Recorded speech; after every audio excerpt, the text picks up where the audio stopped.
21. novembra sa v bratislavskej Handa Arene odohral ďalší zápas basketbalovej Eurovia ligy, v ktorej domáci Inter privítal Spišskú Novú Ves. Priebeh duelu bol jasne v réžii domácich od začiatku až do konca, hoci v druhej i tretej štvrtine boli úseky, ktoré patrili hosťom. Už po prvej 10 minútovke viedli žlto-čierni o 19 bodov, 30-11. Zakrátko ich náskok narastol na vyše 20 bodov, no potom 4 minúty nedal kôš a tak Spišiaci skresali na 23-33. Žlto-čierna mašina však znova zapla a vyhrala prvý polčas 57-30. V záverečnej časti Bratislavčania ešte priložili pod kotol. Magickú stovku pokorili už v 34. minúte spoza trojkového oblúka Bulatovič. Najvyššie vedenie ale dosiahli až necelú minútu pred koncom, keď po Jangovom koši viedli 116-71. Týmto rozdielom sa duel napokon aj skončil.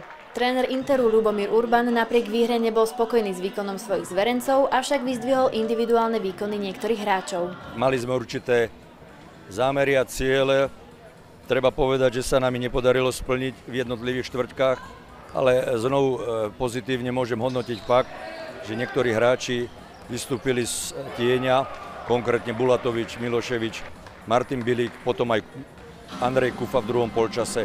Takže je na čom stávať a budeme sa snažiť tie myšlienky aj poznatky aj z takéhoto zápasu preniesť do ďalšej práce. Tréner Spišiakov bol napriek prehre spokojný s výkonom svojich hráčov. A myslím si, že dneska, aj keď sme prehrali takto, ale hrali sme pekne, tretiu štvrtinu sme veľmi dobre odohrali, myslím si, že sme ju aj vyhrali, čiže je to také pozitívum a ja gratulujem chlapcom k výkonu, podali veľmi dobrý výkon. Premiéru v žlto-čiernom drese absolvoval BJ Young.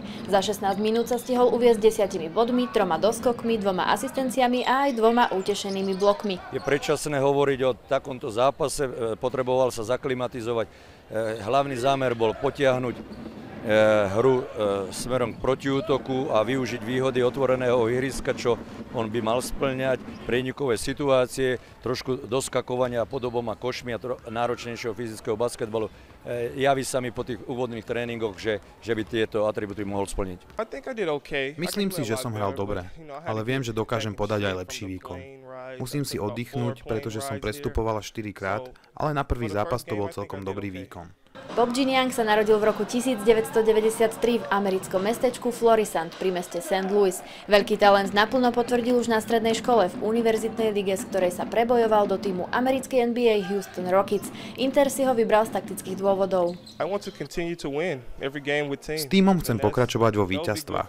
To je dobre pre tým a podieľať sa na tých víťazstvách je môjim cieľom. Bratislava sa mi veľmi páči. Prestup vybavil môj agent a môjim cieľom je stále sa zlepšovať a pomáhať svojmu tímu.